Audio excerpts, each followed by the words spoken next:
What's up, friends, and welcome into Fantasy Pros. This is the Fantasy Football Podcast. I'm Chris Welsh, and we've got more ranks for you. Week 1 quarterbacks and tight ends. Joining me, of course, is Fitzmaurice and Andrew Erickson, as we are going to be tackling and hopefully registering some pretty good ranks going into next week. See how we're going to finish this bad boy out. As mentioned on some of our previous episodes, both of these fine gentlemen absolutely killed, whether it was draft or in season, so you are in very good hands, and you're also in very good hands with our ranks page. Go to fantasypros.com/rankings, and you guys can check out how the ebbs and flows of all these rankings go. Mr. Pat Fitzmaurice, there's a lot of volatility, I think, at quarterback more than any other position. I know, I guess I've said that kind of in all the episodes we've done, but I mean, we're talking about a position where a guy you might have taken 10th overall at that position and not considering starting. That example is Dak Prescott. Spoiler alert, he is not in the top 12 this week due to his matchup. People are legitimately wondering, do I start Bryce Young over him or Trevor Lawrence? So this position, it is a weird one, especially into week 1, and I expect there to be some weird volatility. Yeah, agree? Probably the most matchup sensitive position there is, more so than running back and wide receiver, which can be matchup sensitive too. If you've got a wide receiver going against a shutdown cornerback or a running back going against some impregnable run defense. But with quarterbacks, the numbers usually lay bare who the pushover defenses are and who the nasty defenses are. And we adjust our rankings accordingly, and that's why a lot of people stream quarterbacks, because you can always find playable quarterbacks with good matchups on waivers in most cases. By the way, just ridiculous flex too. I mentioned in the RB episode, Fitzy was number 8 in RBs, also number 9 in quarterbacks. Get a life, dude. Stop being so good at all this stuff. Jeez. I know we're not worthy here.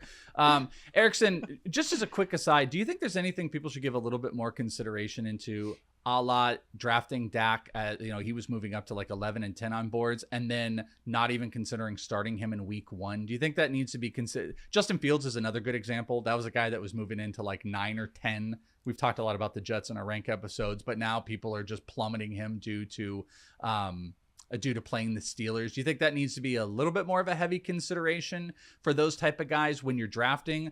And or do people need to be considering drafting 2 quarterbacks if you are going to be like, should I not start Dak already?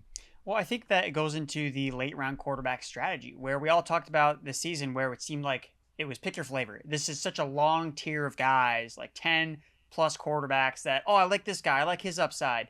And I think that you can use week 1 or the early season as a tiebreaker.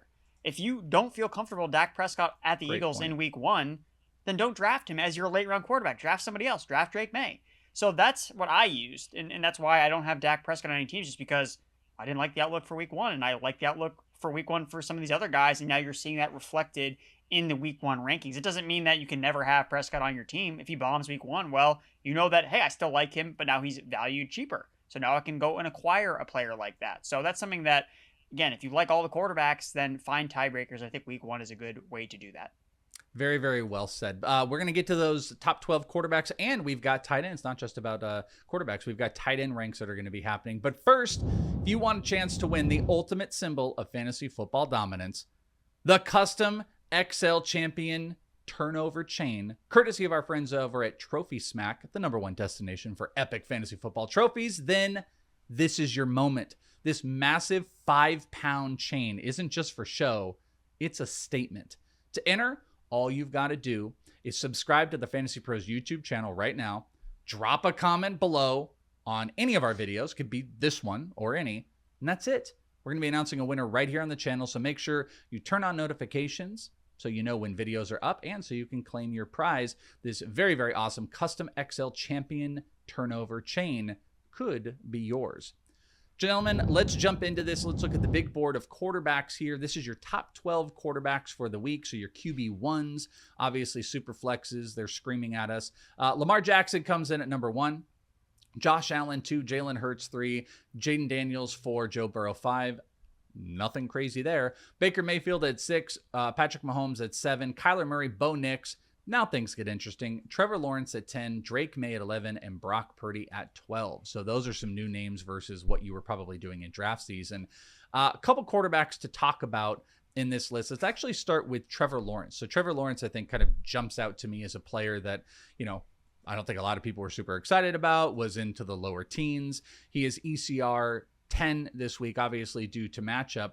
You guys are on kind of different spectrum of it. So Fitzy, let's start with you. You are a complete buy of this. You actually have him one spot higher. You've got Lawrence at 9. So you're all in on Lawrence on this matchup with his wide receivers. Let's hear the take. Yeah, I like the matchup at home against the Carolina Panthers. The Panthers gave up the third most fantasy points to quarterbacks last year, 20.7 fantasy points per game. And Panthers also gave up a league-high 35 touchdown passes to quarterbacks. Their opponent passer rating of 105.4 was the worst in the league.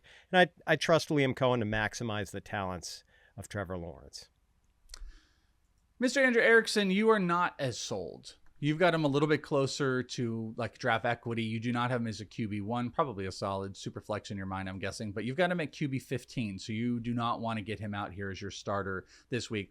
I don't know if that means you would start. We use Dak as an example. Dak did not make this. Justin Fields, those two players. I don't know if you have Lawrence still over those guys and you buried or not, but what's your take on Trevor Lawrence this week? I do have him over those guys that you mentioned, so Fields and Prescott. Okay. To me, he's still a waiver wire quarterback stream, but he's the top guy, right? If you are feeling concerned about the guy you drafted, then Lawrence is probably the first guy I would go to that's on waivers that you could go and pick up and start this week, assuming that you don't have to drop a good player from your bench. So I'm just a little bit hesitant to buy into the Liam Cohen, Trevor Lawrence experience hitting in week 1, just because sometimes it takes time with some of these guys learning new offenses, new receivers. Travis Hunter is a rookie. He's going to be out there. So that's the only reason why. And the Panthers, yes, they have tried to improve their defense. But that being said, Lawrence is still the best streamer you could get off waivers. A little bit off book here. I want to ask you guys because Patriots and Drake Maye's godfather, Drake Maye, where are we at on him? He's 11 on this board. Fitzy, you are the conductor of the Drake Maye train here. He's a QB1 in this range. Yay or nay, do you have Drake Maye higher than Trevor Lawrence this week? One spot behind, QB10. Okay, so he's a QB1. Any takeaway on Drake Maye for you for him this week? Play him with confidence. Like I think he's going to run. I'm excited about the running upside for Drake Maye. I think he could give us 800 plus rushing yards this year. All right, top 10 quarterback. Erickson, show me quarterback 9. Kyler Murray? That's why I was quarterback No. 9. Drake May's QB 11. You're starting Drake May. You're starting Drake May. Okay. You're starting him. All right, but Fitz wins. Fitz is still the godfather and the conductor, so he gets Fitz all is of that. true, and I'm just fake. Yeah, you're so much lower. It's so ridiculous how you've got him, but he is a QB1, and both of your eyes agreeing with the consensus here. This is a really big gap between you guys, and even though he didn't make this list, we are going to do like a quarterback that you like outside of the top 12. This one has some, I think, big implications because Jordan Love is Erickson's QB8 this week. Fitzy, you've got him at 17, so you've got him way down. So this is a huge quarterback gap here. So Erickson, let's start with you. Jordan Love, all in. Wide receivers are kind of messy. What the running game is, you got him higher than Drake Maye. You got him higher than Kyler Murray. You are all in on Jordan Love for week 1. I just like the matchup against the Detroit Lions. I know that their defense is expected to be better after they all got hurt last year, but they're still dealing with some of the injuries from last season. Not all those guys have come back into the starting lineup. And yes, Aiden Hutchinson is back in the lineup as well, but he's also coming off a season-ending injury. Is he going to be as effective against a Packers offensive line that I feel relatively good about? So yes, the receivers are a little bit banged up, but the two guys that I care about the most in terms of Jordan Love's weapons, Matthew Golden and Tucker Kraft, those guys are going to be out there. And I think they're going to be firing on all cylinders. So I like Jordan Love a lot in this matchup. Fitzy. Very disappointed. What's up with you and Jordan Love? What's going on? It's just that the Packers wide receiver situation is so up in the air. I mean, Matthew Golden might be the number 1 receiver, hasn't played an NFL game yet. Jaden Reed playing with the Jones fracture in his foot. Romeo Doubs, Dontavian Wicks, meh. And I do like Tucker Kraft a lot, as much as Erickson, but the Lions are stingy against tight ends. And to me, it's just I don't feel great about this matchup. The Lions have an excellent secondary. They're getting Aiden Hutchinson back from injury to terrorize quarterbacks. And, Love missed some time with that non-throwing thumb injury late in training camp.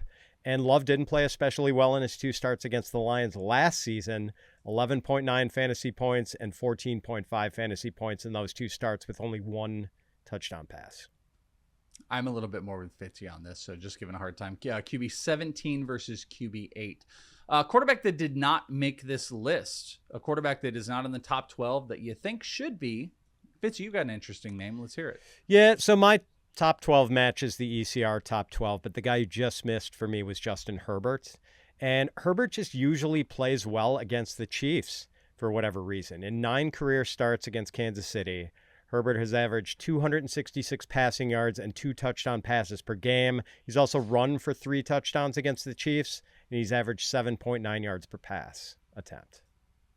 Erickson, are you sticking with you kind of just did give us the guy. Jordan Love was not in the top 12, and is that's your guy? Yeah, I would stick with him. And if I had to list off another quarterback, it would be the guy he's facing, and it would be Jared Goff. So definitely I was fading Jared Goff throughout redraft season, but I mean, is it all going to come crumbling down in week 1 for Jared Goff? Maybe not. So look, this Packers-Lions game has a pretty high game total.